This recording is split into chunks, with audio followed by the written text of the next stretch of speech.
ایران کو مذاکرات کے بدلے ایک پیسہ نہیں دیں گے. اور کیا ایران نے جوہری ہتھیاروں سے کوئٹ کر دیا ہے؟ اگر امریکہ نہیں ہوتا تو اسرائیل نہیں ہوتا.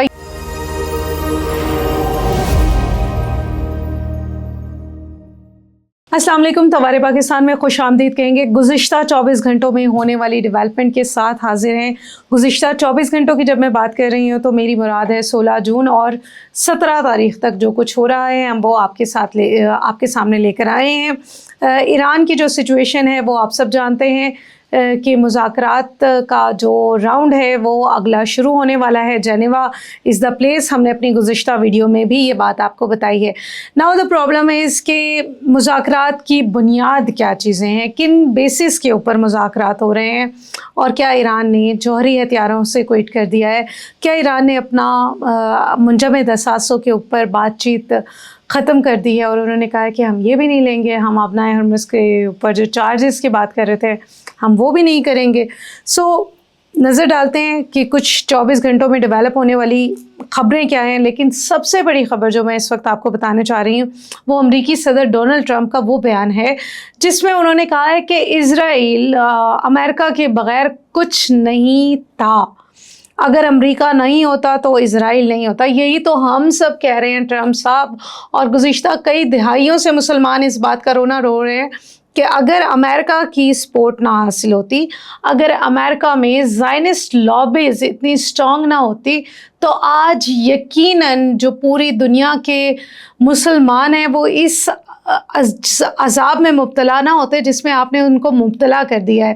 آپ جانتے ہیں کہ ایک اسرائیل کو انلیگل سپورٹ فراہم کرنے کے بدلے مسلم دنیا کے کتنے ممالک کا نقصان ہوا ہے؟ سعودی عرب سے لے کر نارتھ پہ آپ جاتے جائیں، جتنے بھی ممالک ہیں، حوثیز کا ایشوز دیکھ لیں، حزب اللہ کا مسئلہ دیکھ لیں، ان سب کا کوئی مسئلہ نہیں ہے. یہ کوئی پراکسیز وار نہیں لڑ رہے. لوگ کہتے ہیں کہ یہ پراکسیز وار لڑ رہے. بیسکلی یہ اسلام کی بنیادی جو عقائد اور نظریات ہیں ان کے خلاف ایک مسلح گروہ ہے. آپ اس کو بینڈ کہیں یا ان بینڈ کہیں. Now the problem is ان مسلح گروہوں کو کس طریقے سے استعمال کیا جا رہا ہے اور کس کے پرسپیکٹو کے لیے استعمال کیا جا رہا ہے. But coming back towards the Israel زائنسٹ lobby, وہ لابیز اتنی اسٹرانگ تھی کہ انہوں نے ہر بار ایران کے اوپر حملہ کروایا، ہر بار ایران کے ساتھ ٹاک کروائی، ہر بار انہیں یہ خطرہ تھا کہ ایران امریکہ کے اوپر اٹامک جو ہتھیار ہے وہ چلا دے گا. اور آپ جو بیانات دے رہے ہیں آپ اس کے اوپر بھی تو نظر ڈالیں.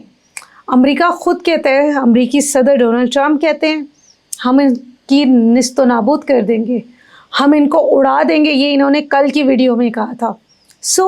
آپ دیکھتے جائیں کہ اس وقت دنیا میں کیا ہو رہا ہے.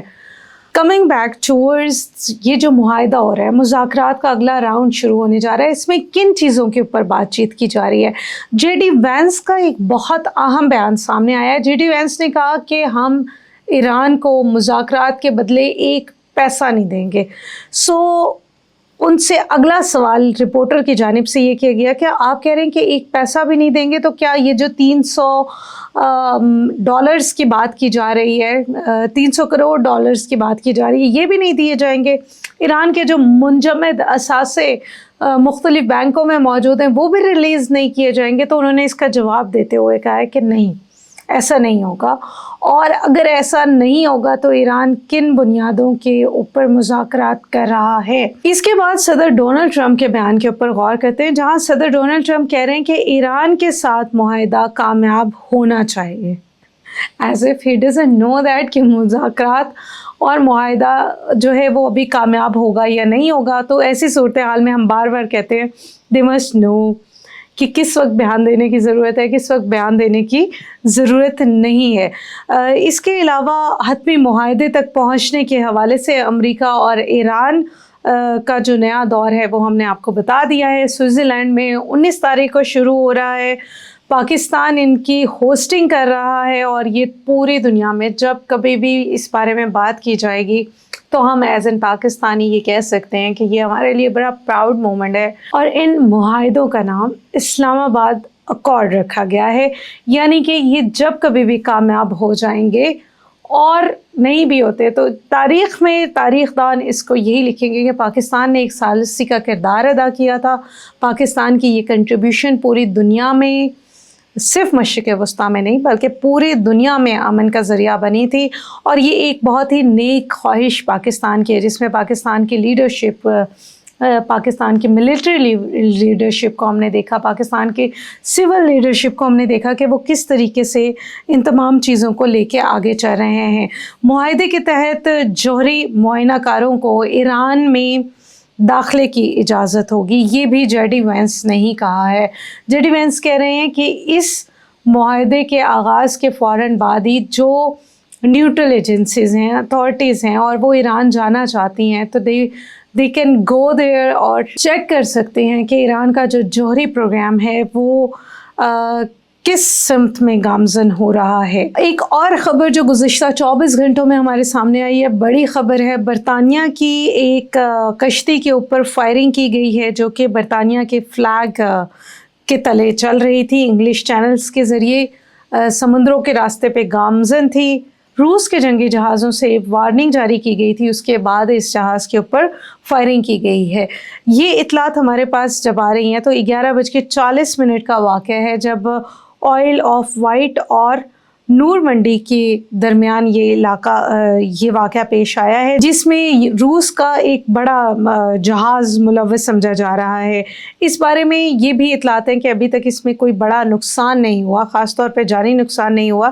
تاہم برطانیہ کی طرف سے یہ کہا گیا ہے کہ ہم چینل میں پیش آنے والے اس واقعے کی رپورٹ کی تحقیقات کر رہے ہیں. اور برطانوی حکام نے کہا ہے کہ رجسٹر کشتی کی جانب سے اطلاع موصول ہوئی تھی کہ روسی جہاز تقریباً 500 گز کے فاصلے سے فائر کر رہا تھا، جو کہ سمندری لحاظ سے کافی زیادہ دور سمجھا جاتا ہے. اب ہم کچھ بات کرتے ہیں ایران کے حوالے سے کہ ایران نے کیا کہا ہے. ایران نے اس بات کی یقین دہانی کروائی ہے کہ وہ لبنان سے اسرائیلی فوج کے انخلاء کا مطالبہ کرے گا. یہاں آپ کو یہ بات بتاتے چلیں کہ اسرائیل نے اپنی کمپین کو رن کرنے کے لیے، اپنے پرابلمز کو سارٹ آؤٹ کرنے کے لیے، اور کیونکہ جلد ہی اسرائیل میں الیکشن ہونے والے ہیں تو نیتن یاہو یقیناً دوبارہ سے وزیر اعظم بننا چاہتے ہوں گے. کون اپنے بڑے عہدوں کو چھوڑتا ہے؟ تو نیتن یاہو نے یہ بھی ثابت کرنا ہے کہ انہوں نے ایران کے اوپر جو حملہ کیا، انہوں نے لبنان پہ جو حملہ کیا، انہوں نے جو نئی انڈیویژنز کی ہیں اس کے مطابق وہ گریٹر اسرائیل کی طرف زیادہ تیزی سے جا رہے ہیں. تو اس میں ہم یہ کہہ سکتے ہیں کہ اسرائیل وہ ہو سکتا ہے جو سپوائلر ہوگا نیکسٹ اس معاہدے کے حوالے سے. 60 دن ہے ابھی، تو 19 تاریخ کے بعد یہ 60 دن شروع ہوں گے، تب ہمیں بہتر انداز میں پتہ چلے گا کہ کیا واقعی ایران نے جوہری ہتھیاروں پہ بھی کمپرومائز کر دیا، اپنائے ہرمز پہ بھی کر دیا. جے ڈی وینس آج کہہ رہے تھے کہ ایران کسی بھی چیز کے اوپر بارگین نہیں کر سکتا، پیسے ہم انہیں نہیں دے رہے ہیں. تو آخر کیا ہو رہا ہے؟ یہ کس قسم کا کھیل ہے؟ جبکہ ہم آپ کو پہلے ہی بتا چکے تھے کہ مذاکرات کے جو چیدہ اہم پوائنٹ ہے وہ پہلے ہی حل کر دیے گئے تھے. امریکہ کی جانب سے یہ کہا گیا ہے کہ انہوں نے اسٹریٹ آف ہارمز کو مکمل طور پر چھوڑ دیا ہے تاکہ اس مسئلے کے حل کی طرف بڑھا جا سکے. صدر ڈونلڈ ٹرمپ کی جانب سے گزشتہ 24 گھنٹوں میں ایک اور بہت اہم بیان سامنے آیا ہے. انہوں نے کہا کہ ایران کی افزودہ یورینیم ضبط کرنے کی اب انہیں کوئی جلدی نہیں ہے. اس سے پہلے وہ ضبط کرنا چاہتے تھے، لیکن پھر انہوں نے دیکھا کہ ان کا 52 بامبر طیارہ جو کہ غالباً ایران سے یورینیم کو اٹھانے کے لیے سرحدوں کے قریب رکھا گیا تھا، وہ اچانک سے حادثے کا شکار ہو گیا اور انا للہ و انا الیہ راجعون ہو گیا. تو اس کے بعد انہوں نے سوچا کہ اب شاید انہیں اس بات کی جلدی نہیں ہے. معاہدہ منظوری کے لیے کانگریس کے پاس بھیجا جائے گا اور کانگریس اسے اپروو کرے گی، اس کے بعد یہ معاہدہ سائن ہوگا. یہاں ہمیں یہ بھی سمجھنے کی ضرورت ہے کہ اس وقت دنیا کی سب سے بڑی طاقت سمجھے جانے والے ڈونلڈ ٹرمپ آہستہ آہستہ بڑی سمجھداری کے ساتھ ان کی طاقت کو ٹیک اوور کر رہا ہے چائنا. لیکن سٹل اس میں بہت ٹائم لگے گا، کم از کم 15 سے 20 سال کہ ہمیں واضح طور پر یہ ساری چیزیں نظر آئیں. فرانس میں جو G7 کا اجلاس ہو رہا تھا، اس کے دوران متحدہ عرب امارات کے جو شیخ محمد بن زاید ال نہیان ہیں ان کے ساتھ ملاقات ہوئی ہے. اس کے بعد انہوں نے صحافیوں سے گفتگو کیا ہے اور کہا ہے کہ تہران کے ساتھ معاہدہ صرف ایک چیز کے بارے میں ہے، اور وہ یہ کہ